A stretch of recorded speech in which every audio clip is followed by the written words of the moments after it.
ಸಮಯ ಇಲ್ಲ. ಅಷ್ಟು ಕೆಲಸ ಅವಕಾಶ ಇಲ್ಲ. ಯಾವ ಮದುವೆ? ಕಡುಪಿಡಿಯಲ್ಲಿ ಭಯಂಕರ ಮದುವೆ. ಮದುವೆ ಹುಡುಗಿಯಲ್ಲಿದೆ. ಹುಡುಗಿಯಲ್ಲಿ ಹುಡುಗಿ ಇಲ್ಲಿದೆ.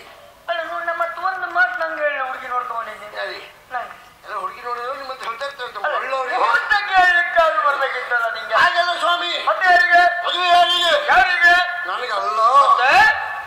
ನಿಮ್ಗೆ ವಿಷಯ ಗೊತ್ತಿಲ್ಲ. ಎಂತ ಸರಿ ಕೇಳ್ಕೊಂಡ್ಬರ್ಬೇಕು ಸ್ವಾಮಿ. ಎಂತ ಹೇಳಿ? ನಿಮಗೆ ಕತೆ ಗೊತ್ತಿಲ್ಲ ಅಂತ ಗೊತ್ತಾ? ಕತೆ ಗೊತ್ತಿದ್ರೆ ನಾನು ನಿನ್ನ ಹತ್ರ ಮಾತಾಡ್ತಿದ್ನ. ಅಯ್ಯೋ ನಮ್ಮ ಅಪ್ಪ ಹೋದ್ರಲ್ಲ. ಅಯ್ಯೋ ದೇವ್ರೆ, ನನಗಿಂತ ಒಂದು 4 ವರ್ಷಕ್ಕೂ ದೊಡ್ಡಮ್ಮ ಪಾಪ.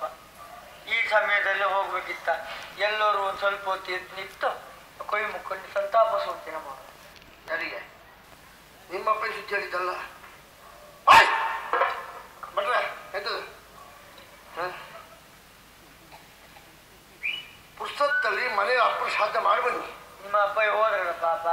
ನೀನಂತೂ ಅವರಿಗೆ ಏನೋ ಮನಸ್ಸಿಗೆ ನೆಮ್ಮದಿ ಕೊಡುವುದಿಲ್ಲ. ನಾನು